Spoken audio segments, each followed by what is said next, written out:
ఏపీలో అమరావతి వర్సెస్ మావిగన్. అమరావతి పేరుతో దోచుకుంటున్నారు అంటున్నారు అంబటి. అమరావతి ఎప్పటికి పూర్తవుతుంది అంటూ ప్రశ్నిస్తున్నారు. మావిగన్ ఈ రాష్ట్రానికి గ్రోత్ ఇంజిన్ అవుతుందని చెప్తున్నారు అంబటి. 2 లక్షల కోట్లతో ఒక గ్రీన్ ఫీల్డ్ సిటీని ప్రారంభిస్తామని చంద్రబాబు నాయుడు గారు 12 సంవత్సరాల క్రితం ప్రారంభించాడు. ఎక్కడ వేసిన గొంగళి అక్కడే ఉంది. ఇప్పుడు కలుగుద్ది, మీరుండరు, నేనున్నా, ఆయన ఉండరు, కూడా ఉండడు. అవ్వాలంటే ఇలాంటి తలకు మించిన భారాన్ని నెత్తిన పెట్టుకొని రాష్ట్రాన్ని 25 సంవత్సరాలు వెనక్కు తీసుకుపోయినటువంటి వ్యక్తి నారా చంద్రబాబు నాయుడు గారు.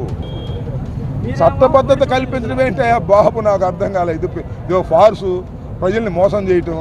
అసెంబ్లీ వాళ్ళకి మెజారిటీ ఉంటే వాళ్ళు చట్టబద్ధత కల్పిస్తారు, ఇంకో పార్టీకి మెజారిటీ ఉంటే వాళ్ళు దాని చట్టాన్ని మళ్ళీ తీసేస్తారు. ఏంది ఏమైనా అంబేద్కర్ రాసినటువంటి రాజ్యాంగాన్నే సందర్భోచితంగా అమెండ్ చేసేటటువంటి అవకాశాలు ఉన్నాయి.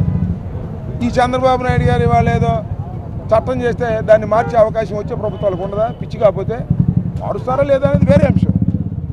చట్టబద్ధత ఊళ్ళో సంబరాలు. చట్టబద్ధత కాదు స్వామి. ఈ 3 సంవత్సరాలు అమరావతిని పూర్తిగా నిర్మించేసాయి. ఎవడు కలుపుతాడు?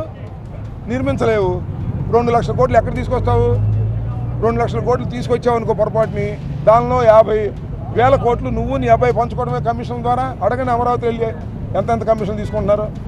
కేవలం దోపిడీ కోసం అమరావతి గ్రీన్ ఫీల్డ్ సిటీని ప్రారంభించారు తప్ప రాష్ట్ర శ్రేయస్సు కోసం ఈ అమరావతిని చంద్రబాబు నాయుడు గారు సృష్టించడానికి ప్రయత్నం చేయలేదు. ఇలాంటి కొత్త గ్రీన్ ఫీల్డ్ పట్టణం తీసుకొచ్చాడు పెద్ద గోతిలో. నీళ్లు తోటడానికి 1000 కోట్లు కావాలి. ఇప్పుడు ఇంజన్లు పెడుతున్నారు. వర్షం వస్తే పడవలు వేసుకెళ్ళాలి. అక్కడంట రాజధాని అంట 2 లక్షల కోట్లు అంట, 1,00,000 ఎకరాలంట, పూర్తి అవుద్ది అంట. ఎప్పుడు పూర్తి అవుద్ది నాకు అర్థం కాల. మా పిల్లలు ఉండగా కూడా పూర్తి కాదు. ఒట్టి బూటకం చేసి ప్రజల్ని మోసం చేసి డబ్బులు కోట్ల రూపాయలు కాజేసే కార్యక్రమం బాబు కొడుకులు పెట్టింది అమరావతి తప్ప అమరావతి రాష్ట్ర ప్రయోజనాలకు పనికొచ్చేది కాదు, గ్రోత్ ఇంజిన్ కాదు. అది పురోభివృద్ధి తీసుకురాదు. అభివృద్ధి చేసేది మావిగన్ మాత్రమే. రాసుకోండి. వాళ్ళ మీరు 100 రోజుల తర్వాత అయినా ఇదే. ఆ లడ్డు ముందు ట్రోల్ చేశారు, అది ఫెయిల్ అయ్యారు. ఇది ట్రోల్ చేస్తున్నారు, మళ్ళా ఫెయిల్ అవుతారు. మావిగనే ఈ రాష్ట్రానికి అభివృద్ధి మంత్రం అనేది త్వరలో నిర్ణయించుకుంటారు రాష్ట్ర ప్రజలందరూ.